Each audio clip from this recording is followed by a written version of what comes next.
मंगलमय मंगल करण वीतराग विज्ञान।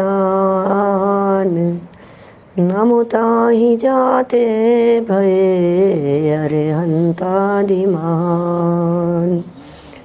करि मंगल करि हो महा ग्रंथ करन के काज।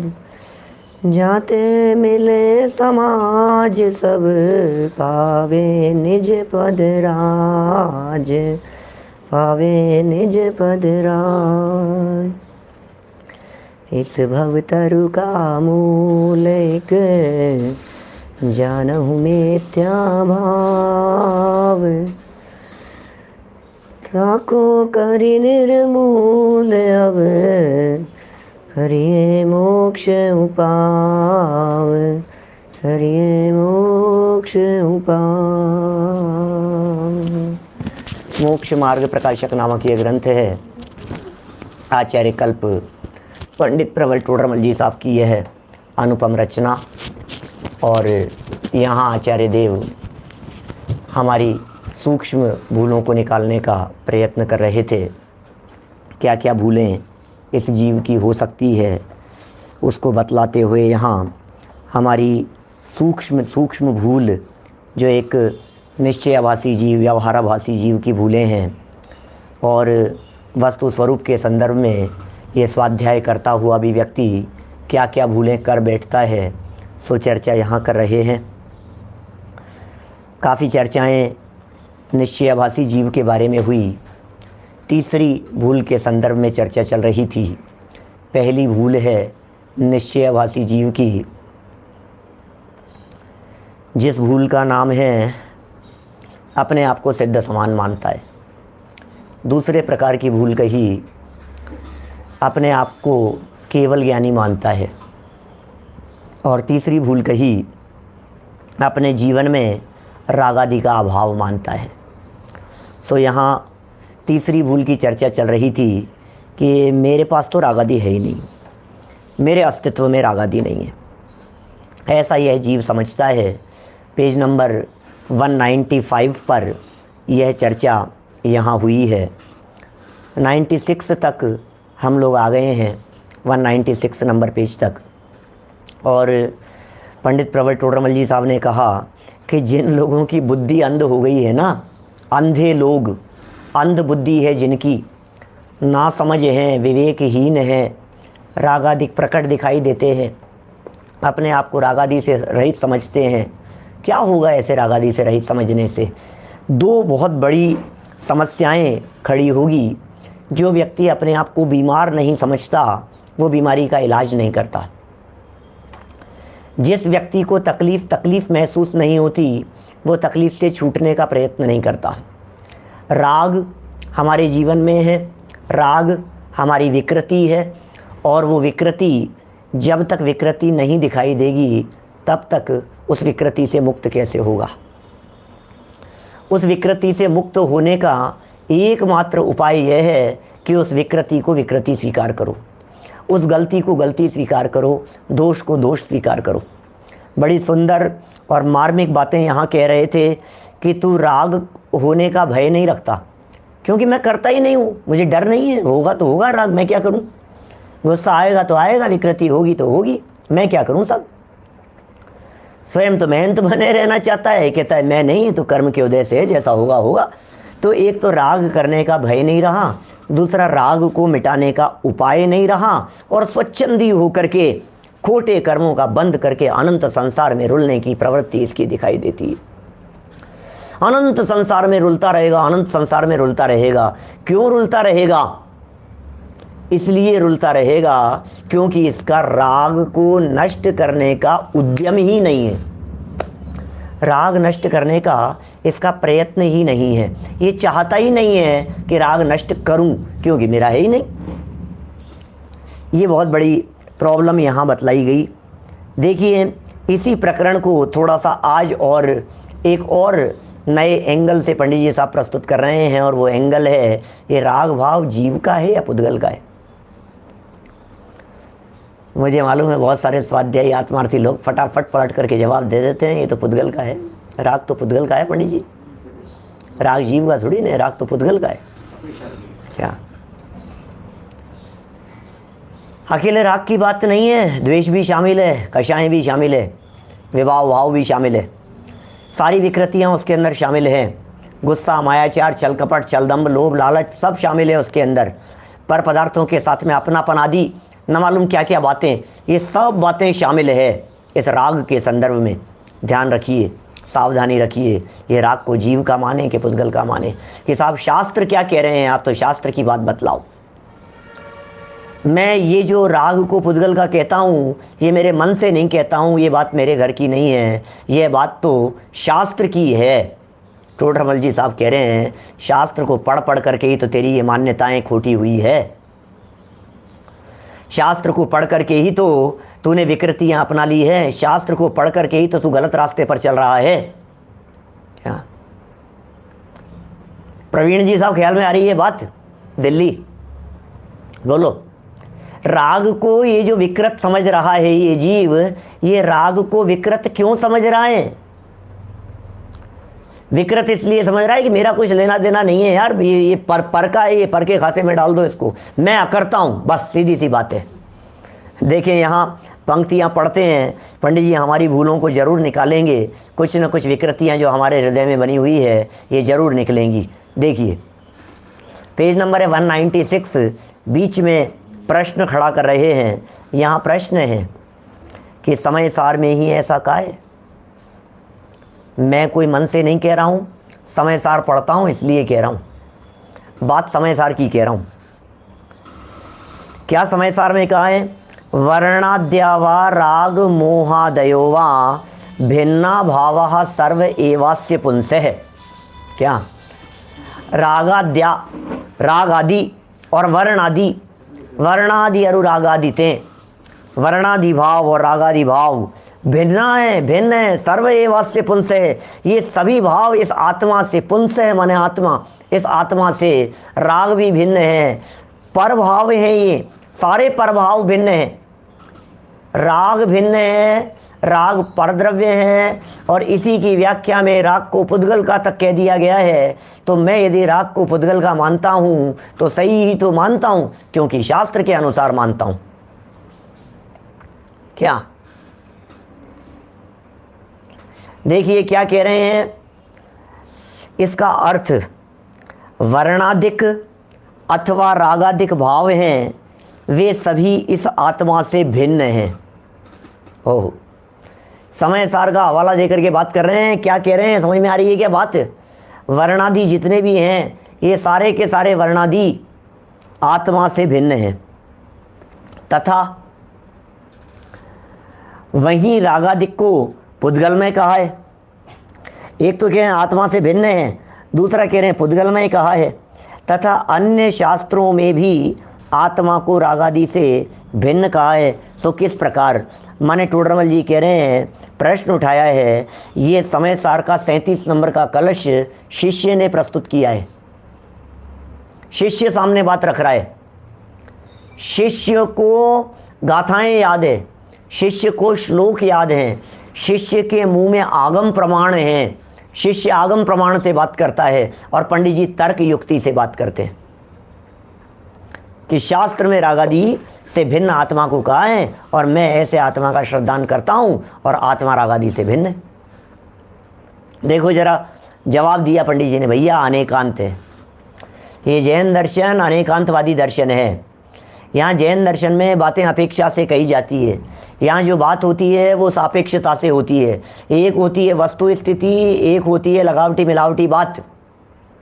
आपको जान करके आश्चर्य होगा, यहाँ वस्तु स्थिति यह है कि राग आत्मा की पर्याय में है, और प्रयोजन की बात यह है कि राग को पुद्गल का समझना। प्रवचन सार वस्तु शैली को बतलाता है, वस्तु स्थिति को बतलाता है। समय सार ग्रंथ प्रयोजन को बतलाता है। यहाँ ग्रंथ समय सार में प्रयोजन की बात है, प्रयोजन, निश्चय व्यवहार, निश्चय व्यवहार, प्रयोजन। समय सार शैली में ये कहा कि यदि तू राग को अपना मानेगा तो राग को छोड़ेगा नहीं, इसलिए राग को पुद्गल के खाते में डाल दे।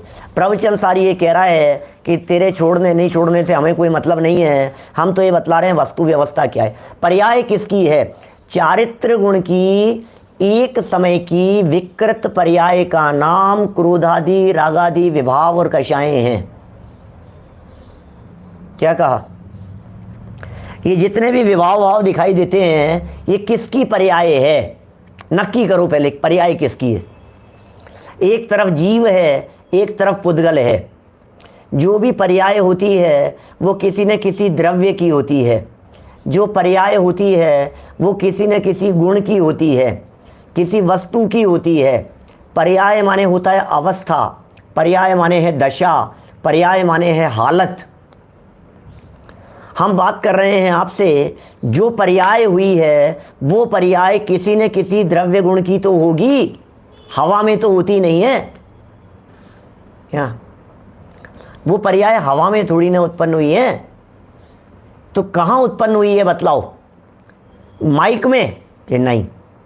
तो किस में उत्पन्न हुई है? सोचो जरा। आत्मा में उत्पन्न हुई है। यदि पुद्गल में मानते हो उसे तो हमारा प्रश्न यह है कौन से पुद्गल में उत्पन्न हुई है? यदि पुद्गल में उत्पन्न हुई है तो पंडित जी कहेंगे यहाँ हमारा प्रश्न है तुम्हारे से कि पुद्गल के कौन से गुण की पर्याय है? पुद्गल की व्यंजन पर्याय है या पुद्गल की अर्थ पर्याय है? अब अर्थ व्यंजन पर्याय तो जानते होंगे थोड़ा बहुत आप लोग। गुणों की पर्याय को अर्थ पर्याय कहते हैं, गुण की पर्याय को अर्थ पर्याय कहते हैं, और द्रव्य की पर्याय को व्यंजन पर्याय कहते हैं। दूसरे प्रकार से प्रदेशत्व गुण की पर्याय को व्यंजन पर्याय कहते हैं और अन्य अनंत गुणों की पर्यायों को अर्थ पर्याय कहते हैं। तो प्रश्न ये है, क्या राग, क्या गुस्सा, क्या विकृतियाँ आत्मा के, नहीं पहले पुद्गल की बात करो, ये पुद्गल के स्पर्श गुण की पर्याय है गुस्सा? नहीं। तो पुद्गल के रस गुण की पर्याय है? नहीं। पुद्गल के गंध गुण की पर्याय है? पुद्गल के वर्ण गुण की पर्याय है? क्या रागादिक के अंदर स्पर्श गंध वर्ण पाए जाते हैं? नहीं, नहीं पाए जाते। अब दूसरी तरफ से बात करो, आत्मा की मानो, इसको आत्मा की स्वीकार करो। तो पंडित जी कह रहे हैं यदि इसे आत्मा की कहा जाए तो फिर बतलाओ आत्मा के कौन से गुण की पर्याय है? गुस्सा, मायाचारी, छल कपट की बात कर रहा हूँ, क्या ज्ञान गुण की पर्याय है कि नहीं? श्रद्धा गुण की पर्याय है कि नहीं? सुख गुण की पर्याय है? बोले नहीं। वीर्य गुण की पर्याय है? बोले नहीं। चारित्र गुण की पर्याय है? चारित्र गुण की पर्याय है। तो चारित्र गुण की निर्मल पर्याय है या विकारी पर्याय है? बोले विकारी पर्याय है। माने चारित्र नाम का गुण आत्मा का गुण है और उस चारित्र नामक आत्मा के गुण की विभाव पर्याय है। तो ये तो अत्यंत स्पष्ट हो गया कि चारित्र नाम का गुण चूंकि आत्मा में है और चारित्र नामक गुण की विभाव पर्याय है रागादि विभाव भाव, इसलिए अत्यंत स्पष्ट हो गया कि यह राग, द्वेष, काम, क्रोध आदि विकारिक भाव ये जीव के हैं, जीव के चारित्र गुण की पर्याय हैं, जीव में उत्पन्न होते हैं, जीव में पैदा होते हैं। क्योंकि चारित्र गुण की पर्याय चारित्र गुण को छोड़ करके बाहर नहीं हो सकती। ऐसी विकृति की चर्चा मैं आगे करूंगा, जब व्यवहारावासी प्रकरण आएगा तब मैं बतलाऊंगा कि दुनिया में लोग चारित्र शरीर में समझ रहे हैं, चारित्र नहीं है साहब, चारित्र नहीं है साहब। अरे चारित्र शरीर में नहीं होता, चारित्र तो आत्मा में होता है, चारित्र तो आत्मा में होता है। यदि सम्यक चारित्र आत्मा में होता है तो मिथ्या चारित्र, चारित्र गुण की विकारी पर्याय भी आत्मा में ही होती है। ठीक है, देखिए यहाँ पढ़ते हैं पंडित जी साहब के जवाब। दो एंगल से बात करेंगे, राग को जीव का भी बतलाएंगे, राग को पुद्गल का भी बतलाएंगे। अरे अनेकांत और स्यादवाद पद्धति से समझोगे तो सारे विवादों का समाधान हो जाएगा, और यदि एकांती हो जाओगे तो तुम्हें वस्तु स्वरूप समझ में नहीं आएगा। वस्तु स्वरूप को यदि समझना है ओपन माइंड होकर के सुनो, अनेकांतिक दृष्टिकोण से सुनो। देखिए उत्तर, रागादिक भाव परद्रव्य के निमित्त से औपाधिक भाव होते हैं। रागादिक भाव कहाँ हुए, रागादिक भाव कैसे हुए, रागादिक भाव किसके निमित्त से हुए, परद्रव्य के निमित्त से होते हैं। रागादि भाव परभाव के निमित्त से, पर के निमित्त से हो रहे हैं, पर का लक्ष्य करके उत्पन्न हो रहे हैं। रागादि भाव शरीर के संबंध से, शरीर के लक्ष्य से, घरबार के लक्ष्य से, पत्नी पुत्र परिवार के लक्ष्य से, धन दौलत वैभव के लक्ष्य से ये रागादिक उत्पन्न होते हैं। मित्रों के लक्ष्य से राग उत्पन्न होता है, शत्रुओं के लक्ष्य से द्वेष उत्पन्न होता है। अनुकूल परिस्थितियों को देखकर राग उत्पन्न होता है, प्रतिकूल परिस्थितियों को देखकर द्वेष उत्पन्न होता है। पंडित जी कह रहे हैं परद्रव्य के निमित्त से होते हैं, औपाधिक भाव है, उपाधि है ये, स्वभाव भाव नहीं है। उपाधि भाव किसे कहते हैं, जो स्वभाव नहीं हो उसका नाम उपाधि भाव है, और ये जीव उन्हें स्वभाव जानता है, रागादि भावों को। अब जिसे स्वभाव जान लिया, देखो अगला वाक्य, जिसे स्वभाव जाने उसे बुरा कैसे मानेगा और उसके नाश का उद्यम किस लिए करेगा। इन रागादि भावों को जो कि औपाधिक भाव थे, रागादिक भाव जो कि पर के निमित्त से उत्पन्न होते थे, जो अज्ञानी जीव इन रागादि भावों को स्वभाव मान लेगा वो नाश कैसे करेगा। आप अपनी लाइफ में देखिए, जब शरीर का कोई रोग ऐसा हो जाता है जिसके बारे में आप ये समझने लगते हैं अब ये तो ऐसा ही चलेगा, तो आपका प्रयत्न बंद हो जाता है उसे मिटाने के लिए। घुटनों का दर्द भारी दर्द है, कमर का दर्द भारी दर्द है, आँखों के बारे में बहुत इलाज करा लिया और डॉक्टर ने कह दिया अब तो ये नहीं सही हो सकती है, तो आप क्या मानने लग जाते हैं, अब भैया अब ये तो ऐसे ही चलेगा, अब भैया अब ये तो ऐसे ही चलेगा, अब ये तो अब कोई बात नहीं, अब ये स्वरूप ही है, ये इसी तरह का, अब ऐसा ही समझ लो, अब ये तो आपके सारे प्रयत्न बंद हो जाते हैं। फिर डॉक्टर को दिखाना बंद हो जाता है, फिर दवाई लेना बंद हो जाता है, फिर उसके लिए प्रयत्न करना बंद हो जाता है, क्योंकि माइंड हमारा सेट हो गया है, ऐसा ही चलेगा, ऐसा ही चलता है ये तो सब। सो कह रहे हैं यहाँ पर पंडित जी कह रहे हैं, यदि तू किसी बात को स्वभाव जान लेगा, स्वभाव ही स्वीकार कर लेगा, बुरा कैसे मानेगा उसे, और जिसको बुरा नहीं मानेगा उसके नाश का उद्यम किस लिए करेगा। बता, गलती को गलती तो मान, गलती को गलती नहीं मानेगा तो छोड़ेगा कैसे। क्षमा किस तरह से मांगता है, मेरी कोई गलती तो है नहीं लेकिन फिर भी आप मान नहीं रहे हो इसलिए मैं क्षमा मांगता हूं, ऐसे मांगता है। तो भाई तुझे गलती ही नहीं लग रही है तो क्षमा क्यों मांग रहा है। मेरी कोई गलती नहीं है, मेरा जो एटीट्यूड है ये बिल्कुल सही है, ये ऐसा ही है, मेरा तो ये रहेगा, मैं हमेशा जो कहता हूं वो सही कहता हूं और मैंने कोई गलत नहीं किया है, मैंने सही किया है, लेकिन फिर भी यदि तुझे बुरा लगा हो तो मैं क्षमा मांगता हूं। अरे किस तरह की बात कर रहा है। क्षमा मांगने के अंदर भी अकड़ है। क्षमा मांगना तो विनम्रता का सूचक होता है, क्षमा में तो विनम्रता होती है, क्षमा में तो सरलता होती है। क्षमा मांगते समय भी यदि मान कषाय हावी है तो फिर वो क्षमा किस बात की है। दोष नहीं मान रहा है अपना, गलती नहीं मान रहा है अपनी गलती स्वीकार नहीं होती है। कदम कदम पे दिखती हैं ऐसी बातें। दादा जो क्षमा वाणी के संदर्भ में बात करते हैं ना, दो भाइयों के झगड़े की, बिल्कुल ऐसी दशा है। कैसी भाषा, कैसी शैली का प्रयोग करेगा, क्या करेगा, ऐसा कैसे लिख दूं, ये कैसे, लिखित के अंदर दुनिया भर की बातें उठापटक लगाता है। विकृति समझ नहीं रहा है, अपनी गलती नहीं समझ रहा है। भैया सच में यदि गलती स्वीकार होवे तो अंदर से करुणा भाव आता है, अंदर से विनम्रता आती है, अंदर से सरलता आती है, अंदर से सहजता प्रकट होती है। जब सहजता और सरलता प्रकट होती है तो फिर उसका अभाव होता है, उस विकृति का अभाव होता है। देखो जरा, उसे छुड़ाने के लिए, अब जिसको तुमने स्वभाव समझ लिया, जिसको हमने स्वभाव समझ लिया, जिसको हमने गलती नहीं समझी, जिसको हमने अपना समझ लिया, अरे अपनों से कोई व्यक्ति परायापन करता है, अपनी वस्तु को तो सब संभाल के रखते हैं। उसे छुड़ाने के लिए स्वभाव की अपेक्षा रागादिक को भिन्न कहा है। दो महत्वपूर्ण वाक्य पंडित जी छाप के यहाँ इस प्रकरण में याद रखने योग्य है। स्वभाव की अपेक्षा रागादिक को भिन्न कहा है और निमित्त की मुख्यता से पुद्गलमय कहा है। याद कीजिएगा पॉइंट क्या कह रहे हैं। रागादि भाव को परभाव क्यों कहा, रागादि भाव को पुद्गलमय क्यों कहा। प्रश्न है मैं कभी कभी ऐसा लगता है परीक्षा ली जानी चाहिए आप लोगों से, याद नहीं करते आप लोग, ये बिंदु याद होने चाहिए। रागादि भाव को परभाव क्यों कहा? क्योंकि ये स्वभाव भाव नहीं है। रागादि भाव को जनागम में पुद्गलमय क्यों कहा?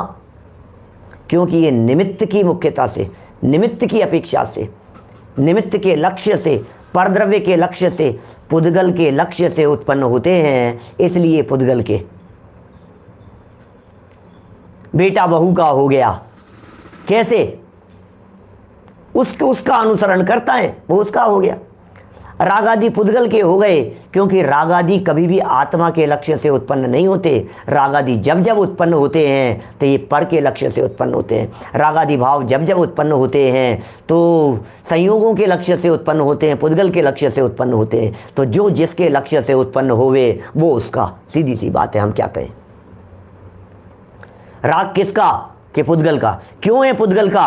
क्योंकि पुद्गल के लक्ष्य से उत्पन्न हो रहा है। विभाव किसका? कि पुद्गल का। क्यों? क्योंकि ये स्वभाव नहीं है।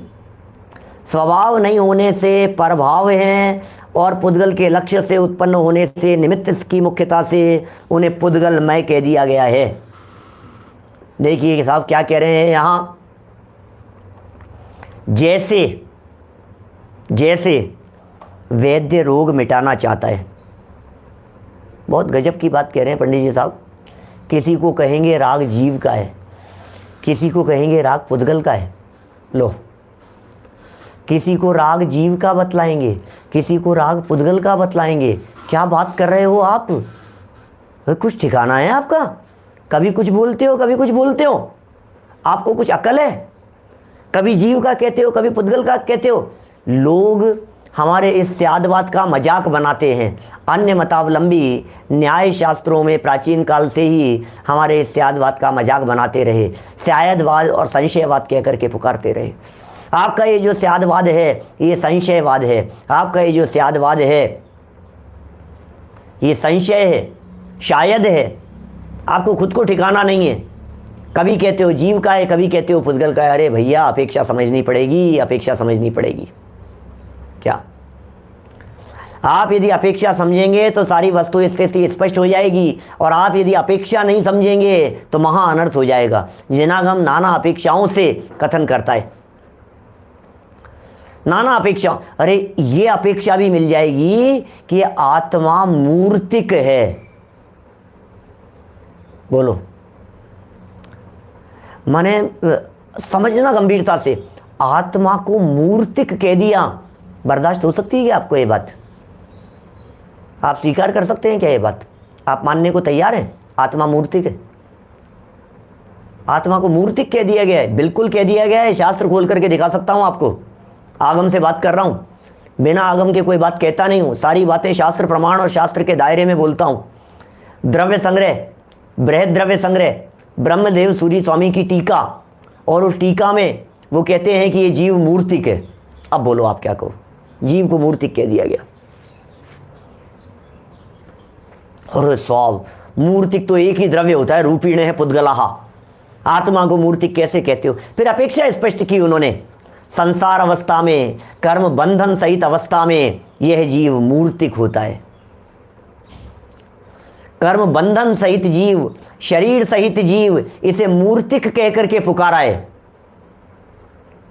क्या जीव को मूर्तिक कहने का प्रयोजन क्या है? हिंसा से बचो, ये मूर्तिक कहने का प्रयोजन है। मूर्तिक कहने का प्रयोजन ये है विकृतियों से हिंसा नहीं हो जावे, देख करके चलना, सावधानी से चलना। अरे भैया, ये जो चींटियां दिखाई दे रही है यही जीव है। दिख रहा है आपको चींटियों का शरीर, दिख रहा है आपको पुद्गल, और आचार्य देव कह रहे हैं उसे जीव समझना, पुद्गल मत समझ लेना। बोलो, माने यदि आपने इसको पुद्गल समझ लिया तो गड़बड़ हो जाएगी। आपने यदि मच्छर को देखकर, शरीर देख करके आपने उसे पुद्गल समझ लिया तो अनर्थ हो जाएगी। 46वीं गाथा की टीका में समय सार में कहते हैं अमृत चंद्राचार्य देव कि भैया इस शरीर आदि को जीव ही समझना, नहीं तो भस्म की तरह मसल देने से जैसे हिंसा नहीं होती है ऐसे हिंसा का अभाव ठहरेगा, ऐसा कहते हैं। तो भाई ये जनागम बड़ा गजब का है, इसलिए कहते हैं नए पद्धति नए चक्र जिनेंद्र भगवान द्वारा कहा गया नए चक्र समझना ये थोड़ा सा जटिल है। अत्यंत निश्चित धारम दुरासम जनवरस्य नए चक्रम, ये भी अमृत चंद्राचार्य का पुरुषार्थ सिद्धि उपाय का 59 नंबर श्लोक है। देखो कह रहे हैं, इसलिए तीसरी लाइन, जवाब की तीसरी लाइन पढ़ रहा हूं, इसलिए यह श्रद्धान भी विपरीत है, उसे छुड़ाने के लिए रागादिक को स्वभाव मान लेता है, ये विपरीत श्रद्धान है, उसे छुड़ाने के लिए स्वभाव की अपेक्षा रागादिक को भिन्न कहा है और निमित्त की मुख्यता से पुद्गलमय कहा है। जैसे वैद्य रोग मिटाना चाहता है, यदि शीत की अधिकता देखता है तब उष्ण औषधि बतलाता है, और यदि आताप की अधिकता देखता है तब शीतल औषधि बतलाता है। भाई साहब, जैसी बीमारी वैसा इलाज, जैसी बीमारी होगी वैसा इलाज किया जाएगा। आप यदि बीमारी नहीं समझेंगे तो इलाज समझ में नहीं आएगा आपके। बोलो, एक व्यक्ति को डॉक्टर वैद्य जी दवाई देते हैं कि जाओ इस दवाई को खाना खाने के बाद में लेना दूध के साथ, दूसरे को वही दवाई देते हैं और कहते हैं भूखे पेट लेना पानी के साथ। बोलो डॉक्टर साहब, एक व्यक्ति को दवाई देते हैं तुम ये रात को सोते समय लेना, दूसरे को कहते हैं सुबह उठने के बाद लेना। एक व्यक्ति को कहते हैं दूध के साथ में लो, एक को कहते हैं पानी के साथ में लो, एक को कहते हैं चाशनी के साथ में लो। अलग अलग तरह की चीज़ें अलग अलग तरह से लेने पर अलग अलग तरह से असर करती है। जैसे जो होती है ना त्रिफला वगैरह, त्रिफला है, ईसब गोल की बुस्सी आती है, पानी से लो तो अलग असर करती है, दूध से लो तो अलग तरह से, दही से लो तो अलग प्रकार से, बूरे में मिलाकर लो तो अलग प्रकार से। इस दवाई को चाशनी से लेना, इस दवाई को घी में मिला करके लेना। बोलो आप, कैसी बीमारी और कैसा इलाज।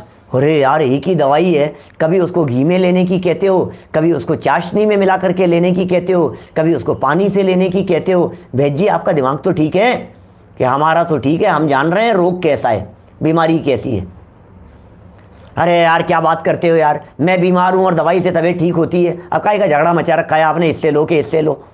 नहीं, ऐसा नहीं चलेगा, ऐसा नहीं चलेगा भाई साहब।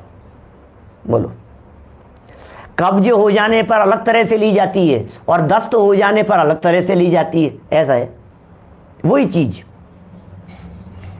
वही और सेवन अलग अलग प्रकार से। ऐसे ही कह रहे हैं, तेरे को गर्मी का रोग था कि तेरे को सर्दी का रोग था, रोग किस प्रकार से हुआ वैसा इलाज। अब ये कह रहे हैं यहाँ भी जो है ना, कुल मिलाकर के हमारा प्रयोजन रागादिक छुड़ाने का है। प्रयोजन क्या है? येन केन प्रकारेण, जिस किसी भी प्रकार से रागादि से छूटे, जिस किसी भी प्रकार से रागादि से मुक्त हो जाए, जिस किसी भी प्रकार से इस जीव के जीवन में वीतरागता प्रकट हो जावे, जैसे भी बन पड़े रागादिक दुख रूप हैं वे नष्ट हों, हमें तो वो उपाय करना। अब दो तरह के लोग हैं दुनिया में, एक तो राग को अपना मान करके चेंट करके बैठा है, राग मेरा ही है, राग मेरा ही है। वो राग को अपना मान करके सीने से लगाता है राग को। अरे नहीं साहब, क्या बात करते हो, बड़ी मुश्किल से तो इतना प्रेम हुआ है इसके साथ में, बच्चों के प्रति इतना राग है, बड़ी मुश्किल से तो बच्चे के दिल में हमारे प्रति कोई अपनापन जागा है। दुश्मन समझता था हमेशा, बड़ी मुश्किल से तो राग भाव हुआ है और गलती से तुम्हारा प्रवचन सुनने के लिए आ गया और तुमने सारा पानी फेर दिया उसके ऊपर। अच्छा है ना, राग बने रहने दोनों यार, थोड़ा सा पति पत्नी में आपस में राग बना रहे, हस्बैंड वाइफ में बना रहे, बाप बेटे में थोड़ा सा अपनापन बना रहे, राग भाव बना रहे। तो ये एक तो ऐसा अज्ञानी मूर्ख चंद है जो राग को सीने से लगाता है, जो प्रेम भाव को सीने से लगाता है और ऐसा कहता है ये छोड़ूंगा नहीं, मैं तो ये छोड़ दूंगा तो मेरी गृहस्थी चौपट हो जाएगी। तो उसे कहते हैं ये तेरा नहीं है, ये तेरा नहीं है, अपनापन तोड़, ये पुद्गल का है, ये परद्रव्य का है, ये विभाव भाव है, ये तेरा स्वभाव नहीं है। तो उसका जब अपनापन टूटता है तो छूट जाएगा रागादिक। लेकिन दूसरा मूर्ख है, उसकी बीमारी दूसरे प्रकार की है। इस दूसरे मूर्ख की बीमारी क्या है? ये मानता ही पुद्गल का है और कहता है कि पुद्गल का है, मैं क्या कर सकता हूं? तो स्वच्छंद होकर के प्रवर्तन करता है, राग के नाश का उपाय नहीं करता। देखो टोडरमल जी क्या दृष्टि है भाई साहब, मुझे तो ऐसा लगता है माने ऐसे विद्वान और ऐसे व्यक्तित्व इतना बारीकी से बात को बतलाने वाले और समझाने वाले कहाँ मिलेंगे हमारे को। सरलता से बात समझा दी। तेरा प्रयोजन क्या है ये बता। कि राग मिटाने का। राग मिटाने का प्रयोजन है, अपना मानेगा तो राग मिटेगा नहीं क्या? और तू यदि पुद्गल का मान लेगा तो मिटाने के लिए प्रयत्न करेगा नहीं। बोल, जब ये समझता है कि गलती मेरी नहीं उसकी है तो मिटाएगा कौन? वो मिटाएगा, उसकी गलती है। जब ये समझता है गलती मेरी है तो मिटाएगा कौन? कि मैं मिटाऊंगा, गलती मेरी है। इसी बात है। यहाँ राग विभाव कषाय भाव, गलती किसकी है? कि मेरी है। तो मिटाएगा कौन? कि मैं मिटाऊंगा। कि नहीं पुद्गल की गलती है, ये मेरे सामने आ गया इसलिए एक्सीडेंट हो गया, अब क्या करें? ये सामने आ गया था इसलिए एक्सीडेंट हो गया, मैं क्या करूं साहब? अरे भाई अपनी गलती मान, मैं देख करके क्यों नहीं चला? मैं सावधान क्यों नहीं रहा? हमारी आदत है दूसरों के ऊपर दोषारोपण करने की। ये निश्चयावासी जीव अपने आप को शुद्ध मानता हुआ राग को पुद्गल के खाते में रख करके स्वच्छंदता महसूस करता है। टोडरमल जी इस निश्चयावासी जीव को अलग प्रकार से समझाएंगे। और जो राग विभाव कषाय क्रोध, इसको स्वभाव, मेरा तो ऐसा ही स्वभाव है, मैं तो ऐसे ही बोलूँगा। अब जिस आदमी ने स्वभाव ही मान लिया गुस्से को, भैया यार थोड़ा सा शांत रहा करो, इतना गुस्सा मत किया करो, इतने तेजी में मेरे को मत समझाओ ज़्यादा, मेरा तो ऐसा ही स्वभाव है, बस मैं तो बोलूँगा ऐसा ही, मेरा तो नेचर ही ऐसा ही है। अरे अब उसको कौन समझाए बताओ? जो व्यक्ति इस विभाव विकृति गुस्सा नाराज़गी इसको अपना स्वभाव समझ करके बैठ गया और जो ये समझ रहा है कि ये तो मेरा स्वभाव ही है, अब वो मिटाना ही नहीं चाहता है। कितना भी कोई बाप आ जाए कहीं से भी, कितने भी बड़ा से बड़ा व्यक्ति समझाने वाला आ जाए, वो कहता है नहीं मेरा तो ऐसा ही है भैया, अपना तो ऐसा ही चलेगा, बस तुम्हें समझना हो तो समझ जाओ, मैं तो ऐसे ही बोलूँगा, मैं तो ऐसे ही जवाब दूंगा। अब इसका गुस्सा ऐसा है, क्या करो? तो समझाएंगे, कैसे समझाएंगे उसको? बोलो। ये पंडित जी साहब बड़ी गजब की बातें कहते हैं। उष्ण औषधि और शीत औषधि, इसकी चर्चा पंडित जी ने पहले भी की थी, इसकी चर्चा आज फिर वापस कर रहे हैं और ये उदाहरण फिर देंगे। बसाए पंडित जी के अंदर में, जैसी बीमारी वैसा इलाज, सीधी सी बात है क्या? और हमारे साथ में क्या है, हम सारी बीमारियों का एक ही इलाज समझते हैं। हम ये समझते हैं बीमार हूँ और दवाई है, ले लो ना यार, ले लो ना। कि नहीं नहीं नहीं, एक व्यक्ति को उपवास का उपदेश देते हैं, एक व्यक्ति को भूखे रहने का उपदेश देते हैं। घर में कई बच्चे ऐसे होते हैं जिनको आप ये कहते हो भैया तू पढ़ता ही पढ़ता रहता है, तू पागल हो जाएगा, थोड़ा खेला भी कर, थोड़ा घूमा भी कर, थोड़ा क्रिकेट खेल करके आ जा, थोड़ा सा मन दूसरी तरफ लगा, सिर्फ पढ़ता रहता है। अब उसको वो उपदेश दे रहे हैं। दूसरे घर के बच्चे को कहते हैं तू पढ़ता नहीं है नालायक, पढ़ा कर। अब दोनों बच्चे अलग अलग उपदेश।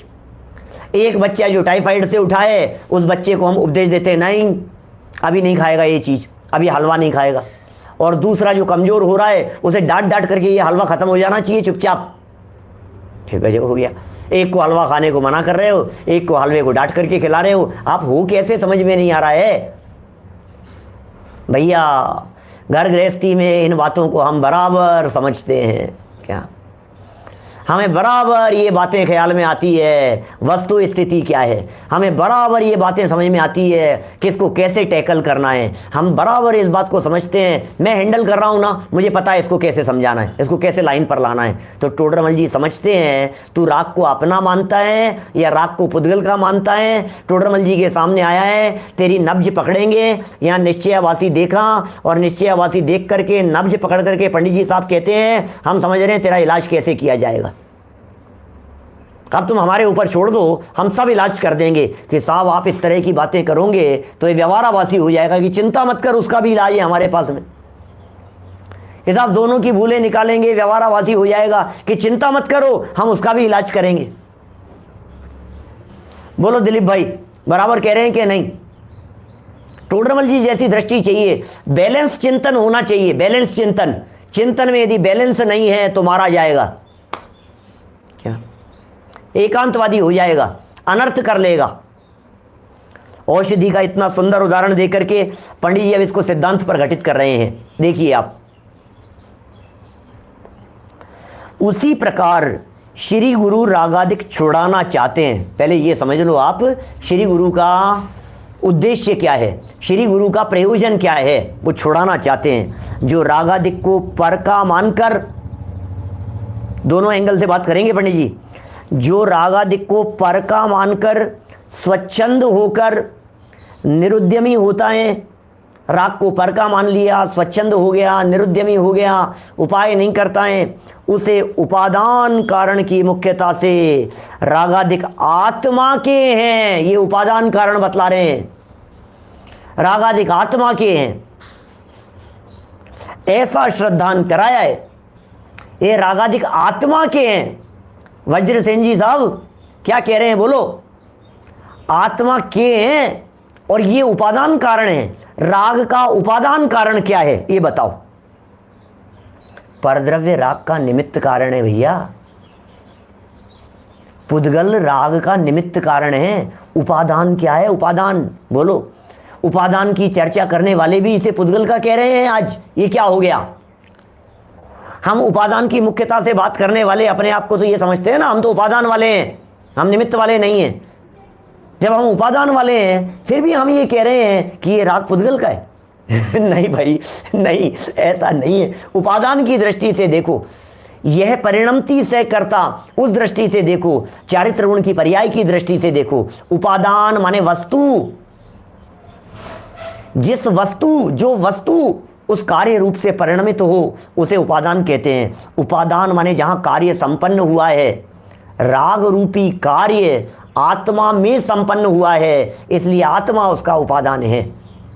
घड़ा और मिट्टी तो जानते हैं आप, मिट्टी का घड़ा, ये घड़ा बना, मिट्टी से बना है साहब, ये घड़ा मिट्टी से बना है, मिट्टी उसका उपादान कारण है। कुम्हार ने बनाया है, कुम्हार उसका निमित्त कारण है। राग उत्पन्न हुआ, पुद्गल से हुआ, पुद्गल उसका निमित्त कारण है। पुद्गल निमित्त कारण है कि राग आत्मा में उत्पन्न हुआ कि आत्मा उसका उपादान कारण है। ये है स्थिति। तो उपादान कारण की मुख्यता से रागादिक आत्मा के हैं, ऐसा श्रद्धान कराते हैं। रागादिक को आत्मा का श्रद्धान करा रहे हैं, राग को आत्मा का मानो ऐसा बतला रहे हैं, राग को अपना, अपनी भूल, अपनी गलती स्वीकार करो ऐसा समझा रहे हैं।